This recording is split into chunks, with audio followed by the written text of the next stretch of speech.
የቀድሞ የህወሓት ሰው ኬሪያ ኢብራሂም ዳግም በአነጋጋሪ ቃል መጠይቅ ወደ ሚዲያ ብቅ ብለዋል። በቆይታቸው የቀድሞ ፓርቲያቸውን ጥቂት አመራሮች አብዝተው ወንጅለዋል። በትግራይ ተንሰራፍቷል ያሉትን የባንዳ ብየና ዘርዝረዋል። የፌዴራሉ መንግስት ትክክል አስከብር ብሎ ወደ ትግራይ ሊገባ እንደሚችልም ፍንጭ ሰጥቷል። በተከታዮቹ ደቂቃዎች እነዚህን ጉዳዮች እያነሳን እንዘልቃለን። አብረን እንቆይ።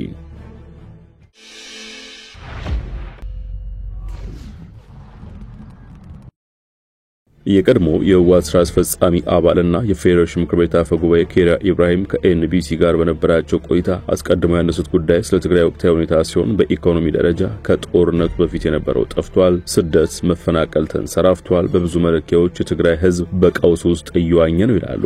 የፖለቲካው ትንቅጡም ከ2008 ዓ.ም ጀምሮ ቢቀሰቀስም እስካሁን እልባት አላገኘም የሚሉት ኬሪያ በህወሓት መከፋፈል ምክንያት የተለያዩ የህብረተሰብ ክፍሎች መበታተናቸውን ህወሓትም መቅሰሙን ተናግረዋል። የትግራይ ህዝብ ጦርነቱ በኋላ አለሁ የሚለው ህዝብ ቢፈልግም ባይተዋርና የዳር ተመልካች ሆኗል። ህዝቡም ለኢትዮጵያ ያለው ስሜት እንዲሸረሸር እየተሰራ ነው። ኢትዮጵያና ህዝቦቿ ክደውሃል። ሁልጊዜም ችግር የሚመጡት ከኢትዮጵያ ነው። ስለሆነም እስከመቼ እንዴት ትቀጥላለህ? ውሳኔን መወሰን አለብህ በማለት እየቀሰቀሱ ይገኛሉ ሲሉ ከሰዋል። ከዚህ በመነሳት ሻቢያም ይህንን እድል እየተጠቀመበት ነው ሲሉ ተደምጠዋል። ኬሪያ ሲቀጥሉ 1 ሚሊዮን በላይ ሰው አልቆ 1 ሚሊዮን በላይ ተፈናቅለው የመንግስት ሀብት ወድሞ ዳግም ወደ ጦርነት የምትገባው ለምንድን ነው? ከጦርነት ምን ትርፍ ይገኛል ሲሉም ይጠይቃሉ።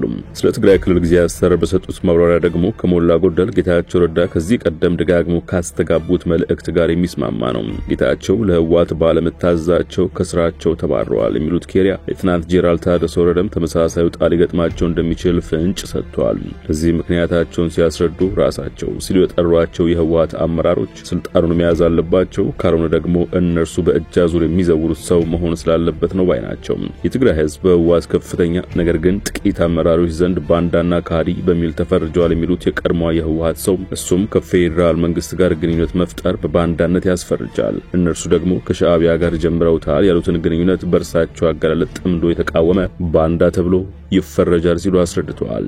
ይህ ጥምዶ እየተባለ የሚጠራው ግንኙነት ይፋ አልወጣም ያሉት ኬሪያ ህወሓትም ሆነ ኤርትራ ይፋ እንደማያወጡ ተናግረዋል። ውስጥ ለውስጥ የሚሰራ ነው። በእንዲህ አይነት መልኩ የሚደረግ ግንኙነት ደግሞ ህገወጥ ነው፣ ህዝባዊ መሰረትም የለውም ሲሉ በይነውታል። እውነታው ይህ ቢሆንም ግን ለህዝቡ የሚነገረው ከኤርትራ ጋር የምንሰራው ለሰላም ብለን ነው፣ ግዛታዊ አንድነታችን ለመመለስ ነው፣ ሀገር ለመመስረት ነው የሚሉ ምክንያቶችን እንደሚሰጡ ተናግረዋል። በምንም መልኩ ግን ግንኙነቱ ይፋ እንደማይወጣ አስገንዝበዋል። ቢገናኙ በስውር ነው እንጂ ኦፊሻል አያረጉትም። በስውርማ ያው ቆይተዋል እኮ በስውር ቆይተዋል። ግን ምክንያቱም ምን መሰለ እንትና አቦይ ስብሃት እኮ ኢሳያስ ብጻይ ሲል ብጻይ ማለት ጓዴ ማለት ነው። ብጻይ ብሎ ሲጠራኮ እሱ ራሱ እኮ ትርጉም አለው።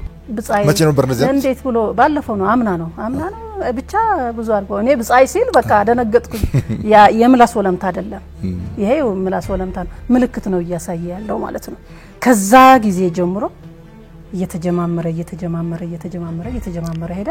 አሁን ደግሞ ከፍ አለ ማለት ነው። ህወሓት ከፌዴራል መንግስት ጋር የመግለጫ ምልልሶች እያደረገ መሆኑን የሚጠቅሱት የቀድሞ አመራር ዋናው ነጥብ ስልጣን ስጡኝ የሚሉ መሆኑን አውስተዋል። ነገር ግን ይህም ሳይሆን ቀርቶ የድርጅቱ ህጋዊ ሰውነትም ተሰርዞ አሁን ግንኙነቱን ከኤርትራ ጋር ማድረጉም ጥፋት እንጂ ምንም አዎንታዊ ውጤት አያመጣም ብለዋል። ሻዕቢያ ህወሓትን ከፈለገው ለጦርነት ብቻ ነው የሚሉት ኬሪያ ሻዕቢያ የረጅም ጊዜ ዓላማ አለው፣ እሱም ኢትዮጵያን ማፈራረስ ነው ሲሉ ወንጅለዋል። እናም ህወሓት ስልጣንም ከሌለኝ ህጋዊነት ከተሰረዘ ሁሉንም ይዤ ጠፋለሁ የሚል አጀንዳ ይዟል ሲሉ ከሰዋል። ይህንን ወንጀላቸውን ሲያፍታቱ ሁለቱም ማለትም ህወሓትና ሻዕቢያ አገር ውስጥ አሉ ካሏቸው ነገር ግን በስም ያልጠቀሷቸው ታጣቂዎችምና ተቋሚዎችም ሊኖሩ ይችላሉ በሚል ቀመር ኢትዮጵያን አፈርሳታለሁ የሚል አጀንዳ መሆኑን አመልክተዋል። እርሳቸው የሚሉም እስካሁን በይፋ ኢትዮጵያን ለማፍረስ ነው የተቀተገለ የሚያደርገው የሚል አንድም ታጣቂ ኃይል ኢትዮጵያ ውስጥ ስለመኖሩ ሸገር ታይምስ ማረጋገጥ አልቻለችም። ኬሪያ ሻዕቢያንና የሀገሩ ታጣቂዎችን አገናኝተው ያብራሩበት መንገድ መንግስት ከሚያራምደው ትርክት ጋር እጅጉን ይስማማል። ማሳያ ይሆን ዘንድ አምባሳደር ዲና ሙፍቲ ከሳምንቱ በፊት ያወጡትን ጽሑፍ በጥቂቱ እንጥቀሰው።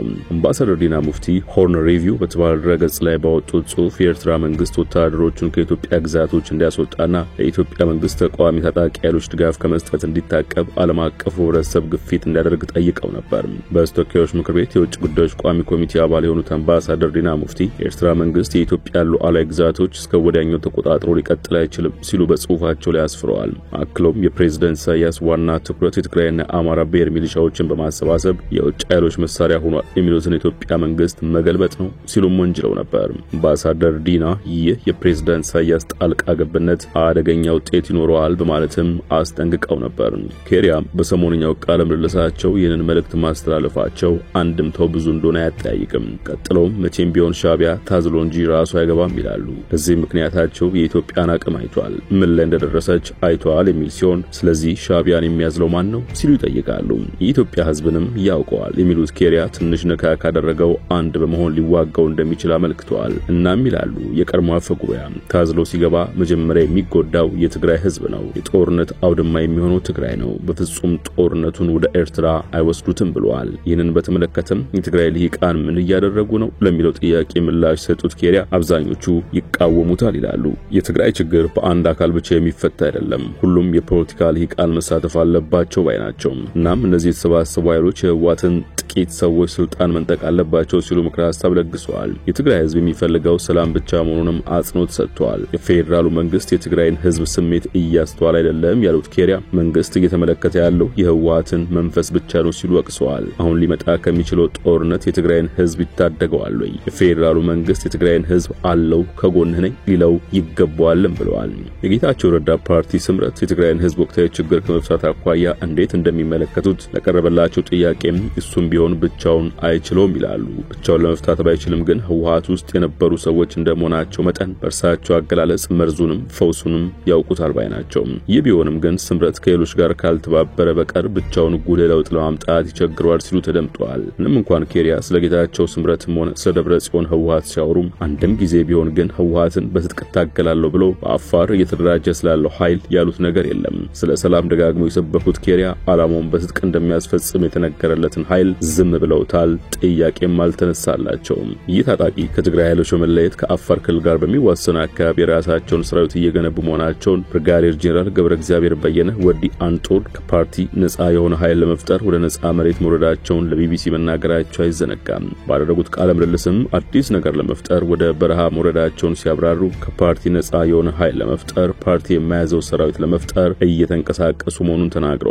ህወሓትን የመጣል ዓላማ እንዳላቸው የጠየቁት ጄኔራሉ እኛ የምንሰራው ፓርቲ እኛ የምናቋቁመው ወታደራዊ መንግስት የለም ብለዋል። በአፋርና በትግራይ ክልሎች ውስጥ 4 ክፍለ ጦር ያለው ሰራዊት ማደራጀታቸውን የሚናገሩት ጄኔራሉ ከትግራይ ሰራዊት አመራሮች ጋር የተለያዩት ከጥር 15 ቀን 2017 ዓ.ም ጀምሮ መሆኑን ይናገራሉ።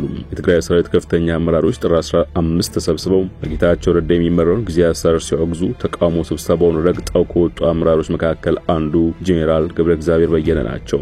ለተቃውሟቸው ጠመንጃ ማንሳት መምረጣቸው በጦርነት ውስጥ የቆየውን የትግራይ ክልል ዳግም ወደ ግጭት አዙሪት አይከተውም ወይ ተብለው የጠየቁት ጄኔራሉ እኔ ኢንተርናሽናል ጄኔራል ነኝ፣ ይህንን ሆኜ የህወሓት ሚሊሻ መሆን አልፈልግም፣ ህወሓት ፓርቲያችን ነው የሚሉ የእርሱን ሚሊሻ እንደሆኑ ነው የሚቆጥረው፣ ሚሊሻነት ደግሞ አልቀበልም ብለዋል። ህወሓት ያለውን ካላደረግ ትጠፋለህ፣ መኖር አትችልም፣ ከትግራይ ትጠፋለህ ያሉት ጄኔራሉ ያላቸውን ልዩነት ለመፍታት በጽሁፍ ሞክረናል ብለዋል። እስካሁን 3-4 ግንባሮች አሉ ያሉት ጄኔራሉ በትግራይ ሰራዊት ውስጥም ብዙ ኃይሎች መኖራቸውን ተናግረዋል።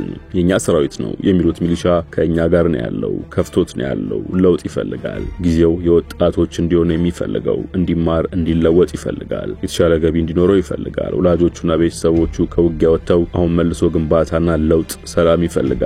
ስለዚህ ወጣቱ ሰራዊት እኛ ጋር ነው። ከጄኔራሉ ወደ ኬሪያ ስንመለስ በመጨረሻም በፓርቲ ፖለቲካ እንደሚመለሱ ገልጸዋል። ሁኔታዎች በዚሁ ከቀጠሉ የፌዴራሉ መንግስት ህግ ላስከብር በሚል ይገባልና ጥንቃቄ ማድረግ ያስፈልጋል ብለዋል። የፌዴራሉ መንግስት እርሳቸው እንዳሉት ወደ ትግራይ ከገባም የዚህ ታጣቂ ኃይል ሚና ምን ሊሆን እንደሚችል በድጋሚ አላብራሩትም፣ ጥያቄውም አልቀረበላቸውም። ዛሬ መሰናዳችን በዚሁ ቋጨን። ስትከታተላችሁን አመሰገንን።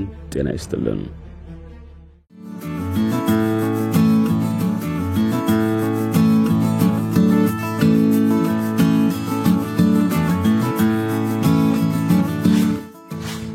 ሸገር ታይምስ ሚዲያን ሰብስክራይብ በማድረግና ደወሉን በመጫን ይከተሉን።